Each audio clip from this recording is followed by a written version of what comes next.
What's up, guys? So UFC 258 just wrapped up and the card was pretty okay, mostly carried by the main event, and this is one of the few times the card was pinpointed by expectations. There were a few good fights throughout the card, but that main event was insane. What a back and forth first and second round. I mean, I feel sorry for anybody that missed the fight, the people that thought this fight was going to be a snooze fest and Usman was just going to hold Gilbert Burns against the cage and dominate into a decision or something like that. No, man, when you got a guy as good as Gilbert Burns, he is going to test Kamaru Usman. The only time you see this side of Usman where he's finishing you and he's extremely dangerous out there, showing all of his skills really, is against guys who, one, he doesn't want to attempt takedowns on, and number two, the best in the division. If he can hold you down or hold you against the cage, he will do so. But against Burns and against Colby Covington, he couldn't do that. So he needed to showcase all of his striking skills as well. What a roller coaster of emotions for those first two rounds. First round starts off and Gilbert Burns drops him. First time in Usman's entire career, like 30 seconds into the round, Usman gets dropped by an overhand right and then gets hurt multiple times throughout that round. Second round comes in and Usman is just blasting Gilbert Burns with that jab and then pull counters Gilbert's jab with a powerful right hand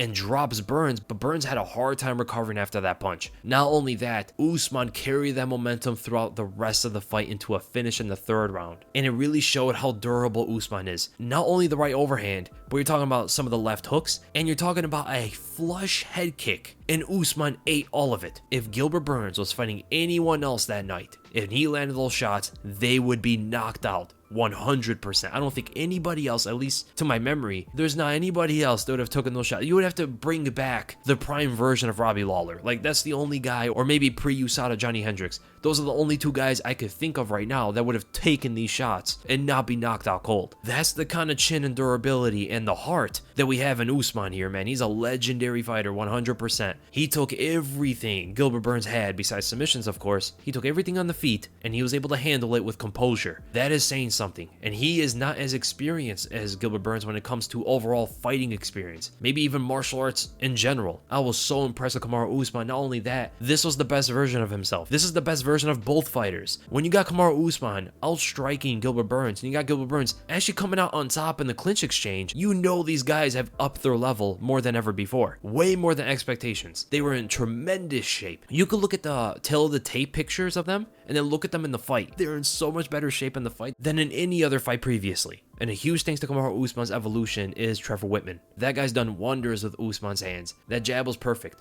There was no telegraph, there was no pump, no twitch, no flaring of elbow at all. It was a perfect jab. It's like he got trained by Freddie Roach or something. And that pull counter, when have you ever seen Kamaru Usman have the confidence to throw a pull counter in a fight like that? Especially against someone as fast as Gilbert Burns. I understand maybe against Colby Covington or guys who aren't as polished as Gilbert Burns when it comes to striking. Maybe you could try it on those guys, but on Burns? That's pretty crazy, man. Some people are knocking down Gilbert Burns' chin, and that's the reason he got hurt so much. That could be so. That may be so. I mean, he's been knocked down in the past. But we're talking about 170-pound Gilbert Burns who should be rejuvenated after the weight cut. It's not a big cut for him. I honestly think it's the power of Kamaru Usman with the form. People are not giving the form of Kamaru Usman's punches enough credit. He has natural power in everything he does. And that is true with a lot of people. But it's the form of the punch that allows you to translate that power, right? This is why you'll see big guys who have no martial arts experience punch so weak it shocks you. It's because they don't have the form down. That's all it is. If they get the form down, now they can transition that power into their punch. They can use that explosion with perfect output. That's all it was with Kamaru Usman. The better the form gets in his punches, the more powerful he's going to be. So it may seem like, Gilbert Burns has a worse chin because Usman's never punched this hard before. But no, it's the fact that Usman is getting better with his striking. That's all it is. Now there's this debate going on as to who has the best jab in MMA. Is it Usman? Is it Adesanya? Is it Robert Whittaker? Is it Max Holloway? It's really hard to say. I think technically, Adesanya has the best jab. He uses it in better situations. He can use it in angles that other fighters don't. He sets up with it a lot better than fighters. So I actually might say Adesanya might have the best jab in MMA right now. Now, who should Usman fight next? I can see Leon Edwards. I can see a Colby Covington rematch. They can just throw in Stephen Thompson. But Usman called it out, and Dana White said he can make it happen. Jorge Masvidal. They're going to do the rematch, and I think that's the fight they might do. If the champion calls out a certain fighter, especially if that fighter is a big name, a money fight, of course the UFC is going to do it, if it makes some sort of sense. Jorge Masvidal took that first fight under very short notice. He had basically no training camp coming into it, and it wasn't a shutout that a lot of people expected it to be. I think that's the fight they're going to go to next, but in reality, I think it should be maybe Stephen Thompson for the fact that Colby already lost to Usman not too long ago, and that Leon Edwards hasn't had a fight in a very long time. And as for Gilbert Burns, if they're going to do Masvidal versus Usman, you do Burns versus Stephen Thompson. Have Colby fight Leon for the #1 contender. Any of those 4 guys can really face each other right now. They're the other 4 top guys besides Masvidal. So I can see Stephen Thompson versus Leon Edwards and then have Gilbert Burns versus Colby Covington.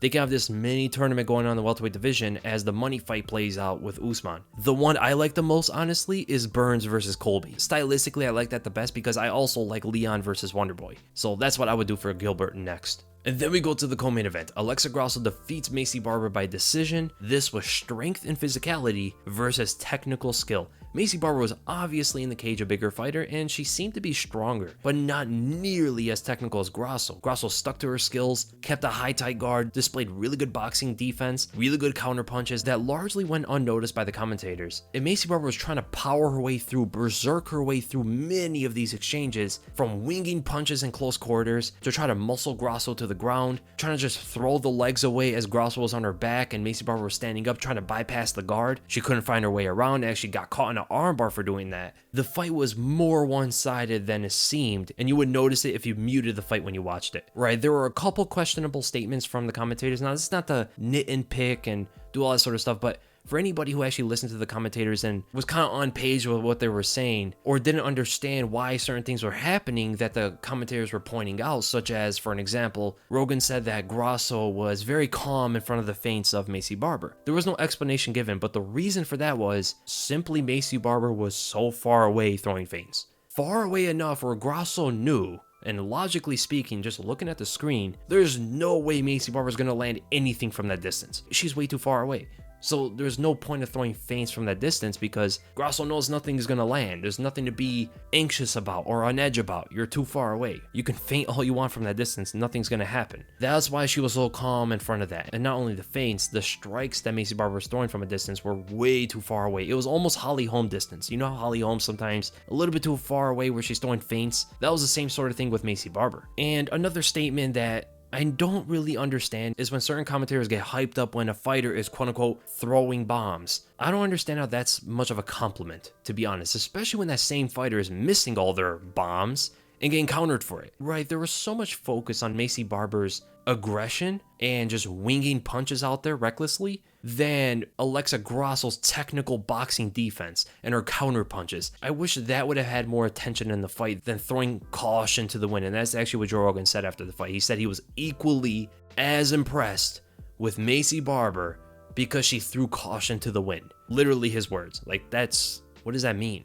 You know, you're losing the fight. Of course, you're going to have to do something like that. It doesn't mean you're winning, doesn't mean you're anything. So throwing caution to the wind is not necessarily what Maycee Barber had to do because she was doing it the whole fight. It wasn't she was just doing it when she was losing. She was doing it the whole fight. She needed to change that up. She needed to be a lot more technical. That's how you're going to beat Alexa Grasso. You're not going to beat Alexa Grasso by throwing and winging shots and just swinging from the bleachers. But I know a lot of the fans were very impressed with Alexa Grasso. She is a contender in this division. Now, it's not the most stacked division, but she actually has a lot of skills, not necessarily to beat Shevchenko, but to at least give somewhat of a challenge. At least that's what we want to see when someone fights Shevchenko. That is not going to happen next. Maycee Barber is the number 10 ranked fighter. Alexa Grasso is number 15, so this should put Alexa Grasso maybe top 10 of the division, and I would like to see her fight maybe Jessica Ai. This is the time to build the young talent. That's just how the game goes. And as for Maycee Barber, very young in her career. This is nothing to really hang your head on. She's, 22 years old, fighting the best of the division. I would say Maycee Barber versus Alexis Davis would be a good fight to build up next. It might be a little bit too soon, as Davis is a veteran of the game. Or you could do Maycee Barber versus Angela Lee. I think that makes a little bit more sense to make, actually. Yeah, we'll do Barber versus Lee. And then we go to Kelvin Gastelum defeats Ian Heinisch by a decision. This fight did not play to expectations. Not only, kind of how the fight was going to go, I thought the fight would be a lot more chaotic, a lot more blows getting thrown, both of them getting hurt in the fight. Maybe Kelvin knocks out Heinisch, maybe Heinisch catches Gastelum with a high kick or something like that. Instead of that, Kelvin Gastelum showcases long forgotten wrestling skills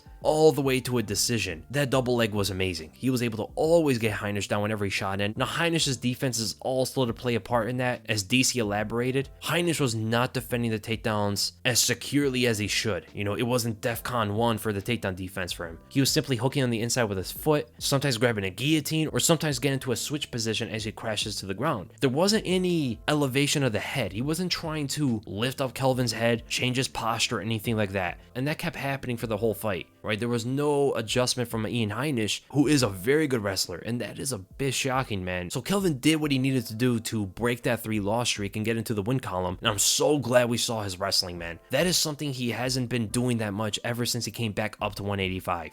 We've seen it at 170, and we've seen it in his early MMA career. Mixing that up with his striking can make him a problem for this division, because generally he was like a rather one-dimensional fighter with his boxing. Back and forward motion, use the right hand to set up for the big left. That's generally what you always saw him do. Sometimes a left high kick like he landed on Israel Adesanya. I would really like to see him mix up the striking and the wrestling, because in this fight, there was a change to his striking. He did not have the same kind of footwork and did not have the hand speed for some reason. When he threw the left hand, it was lacking a lot of leverage and a lot of that signature hand speed. His left hand was a lot more labored for some reason, and his build was a little bit different. He actually looked in a lot better shape for this fight. Big back and more definition to his body. But I don't know what he did that made him a bit slower in this fight. Maybe too much weight training, if that's what it was, because he did look noticeably bigger in that fight. But who I'd like to see him fight next? So Kelvin Gastelum is the number 9 ranked fighter, and he just beat the number 15 Ian Heinisch. Honestly, Derek Brunson seems like the most logical choice.